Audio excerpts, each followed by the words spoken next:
Gente querida, nesse período no qual estamos submetidos a um necessário isolamento social para evitarmos a proliferação do vírus Covid-19, nós da Paróquia Luterana Cristo Bom Pastor, aqui de Joinville, pertencente à Igreja Evangélica de Confissão Luterana no Brasil, queremos convidar você para um breve momento de reflexão a partir da Palavra de Deus. O Evangelho previsto para o texto de prédica do culto que aconteceria neste quarto domingo na Quaresma, dia 22 de março de 2020, é o Evangelho segundo João, capítulo 9, os versos 1 até 41, que conta sobre a cura de um cego de nascença. Nessa meditação eu quero me restringir apenas aos primeiros 3 versículos do texto, onde nós lemos: Caminhando Jesus viu um homem cego de nascença e os seus discípulos perguntaram: Mestre, quem pecou, este ou os seus pais, para que nascesse cego? Respondeu Jesus: Nem ele pecou, nem seus pais, mas foi para que nele se manifestem as obras de Deus. Quando Jesus e os seus discípulos caminhavam por Jerusalém, se depararam com esse homem que havia nascido cego. Esse fato trouxe à tona uma dúvida que estava viva na mente dos discípulos, que certamente lhes incomodava há muito tempo. Eles perguntaram para Jesus: Mestre, quem pecou, este ou seus pais, para que ele viesse a nascer cego? Essa pergunta dos discípulos estava baseada em uma suposição errada. Durante toda a sua vida, eles haviam aprendido que as doenças que se abatiam sobre o ser humano eram sinais de um castigo divino. Para os apóstolos, não havia dúvida que alguém havia pecado para que aquele homem tivesse nascido cego. Mas quem? Quem pecou? De quem é a culpa? A partir dessa ideia errada, os discípulos tentavam encontrar a resposta para a mesma pergunta que também muitos de nós estão se fazendo nesse momento de pandemia. Me refiro à pergunta que começa com o porquê. Por que isso está acontecendo em nosso mundo? Por que Deus está fazendo isso conosco? De quem é a culpa? E na tentativa de respondermos em lugar de Deus, cada um de nós tem a sua própria lista para responder aos porquês. Mas assim como os apóstolos de Jesus, nós também só conseguimos ver as coisas contrárias e as dificuldades de forma limitada. Nós nos voltamos para dentro de nós mesmos e nos examinamos o nosso passado, examinamos as outras pessoas e assim tentamos descobrir o porquê estamos enfrentando essa dura epidemia. É possível que surjam pensamentos como: essa é uma maneira que Deus encontrou para nos castigar, para nos punir.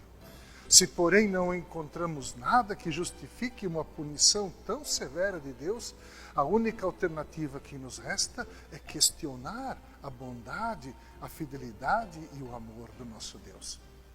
Jesus, porém, em sua resposta, revela o erro que havia no pensamento deles em relação à possível punição de Deus sobre aquele homem cego. E essa resposta de Jesus não cabe somente para os seus 12 apóstolos naquela ocasião, ela também é direcionada para nós hoje. A sua resposta traz luz sobre as nossas dúvidas em relação ao sofrimento que estamos vivendo e traz também esperança para todos nós que temos medo de perguntar por quê. Jesus responde: Nem ele pecou, nem seus pais, mas foi para que se manifestem nele as obras de Deus. Os discípulos de Jesus precisavam ter seus pensamentos redirecionados. Eles precisavam ver a cegueira daquele homem por um outro ângulo, assim como nós também precisamos ver tudo o que está acontecendo por um outro prisma, de outra maneira. Se por acaso nós permanecermos apenas perguntando por quê, permaneceremos sujeitos à lógica de causa e efeito e, consequentemente, assim como os apóstolos de Jesus, a nossa compreensão desta situação será distorcida e muito limitada. A explicação de Jesus é surpreendente. Ele substitui o porquê por um para quê. Para Jesus, a cegueira daquele homem não é o resultado de algo que aconteceu lá no passado, mas serve para alguma coisa no futuro. Segundo a explicação do Senhor, havia um propósito na cegueira daquele homem. Jesus deixa bem claro que aquela cegueira não era castigo de Deus. No entanto, Deus poderia fazer essa cegueira se tornar parte de um propósito divino. Em outras palavras, a cegueira daquele homem poderia ser usada por Deus para alguma finalidade elevada. Ao aplicarmos essa mesma ideia ao contexto que estamos vivendo, podemos entender que a proposta de Jesus é que todo esse sofrimento que se instalou ao nosso redor seja encarado como uma oportunidade de podermos no futuro tomar outras atitudes em relação aos nossos semelhantes, em relação à boa criação de Deus e em relação ao amor de Deus que nos é oferecido gratuitamente em Jesus Cristo e que tantas vezes a nossa sociedade tem deixado para depois.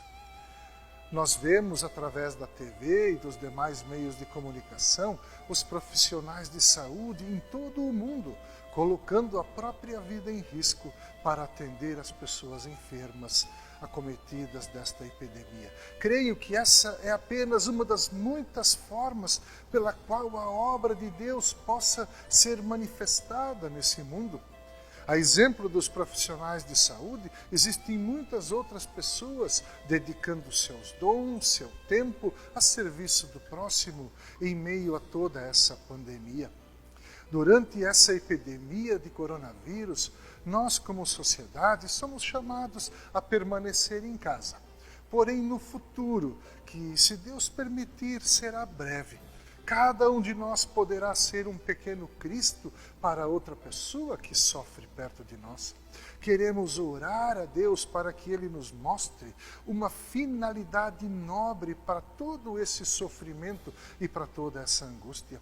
Quem sabe uma das finalidades que poderemos assumir seja a de, largando o nosso egoísmo humano, a nossa ganância, darmos mais atenção ao irmão e à irmã que está tão perto de nós, sendo nós pequenos cristos uns para os outros. Isso é o que nós podemos chamar de sacramentalidade da relação entre as pessoas. Se nós estamos agora sofrendo em meio a essa pandemia, não devemos apenas ficar nos perguntando por que isso está acontecendo conosco.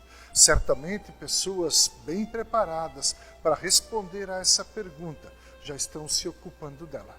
Mas que Deus nos conceda a força do seu Santo Espírito para perguntarmos nós pela finalidade, o para quê. O que eu posso fazer a partir desta experiência para que as obras de Deus sejam manifestadas através de mim neste mundo. Que assim seja. Amém.